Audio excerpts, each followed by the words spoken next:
greetings from the Senate and the resilient people of Nigeria.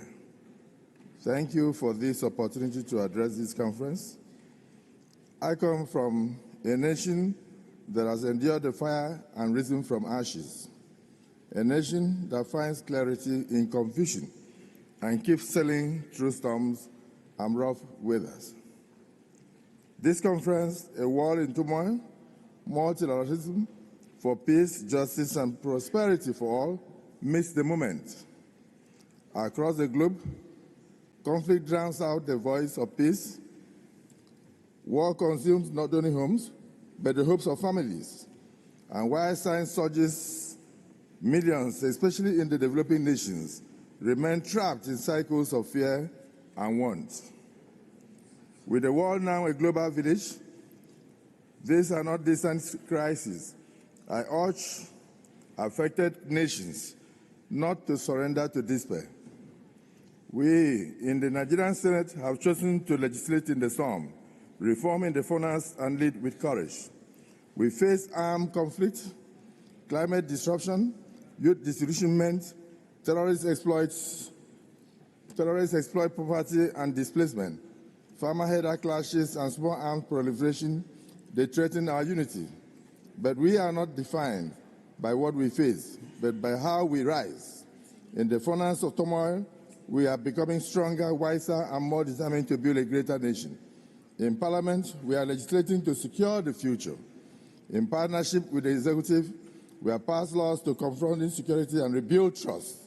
The Control of Small Arms and Light Weapons Act, the Terrorism Prevention and Prohibition Act, and the Out-of-School Children's Education Act, etc. We are investing in innovation through a 10-year national digital strategy to equip our youth to bridge the divide.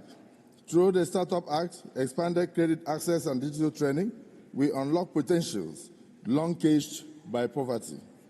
We are also advancing inclusion. The Not Too Young to Run Act was a summons to our new generation. Women and children, persons with disabilities are no longer on the margins, and legislation is underway to institutionalize gender quotas because inclusion, not exclusion, must be our standard. We have devised strategies to fight poverty, education loans, vocational training, tax reforms for the vulnerables, and cash transfers to the poorest households, all aligned with the Sustainable Development Goals.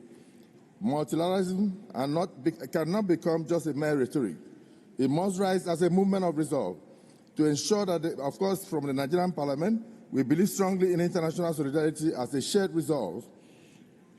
We believe that this should be a collective responsibility, and we thank the IPU for leading the way.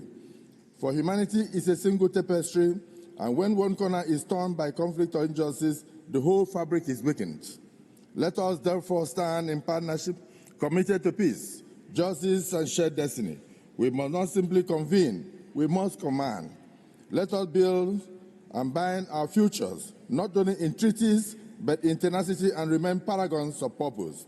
As parliamentarians, let us commit to collaboration and the courageous pursuit of solutions that transcend borders and partisan divides.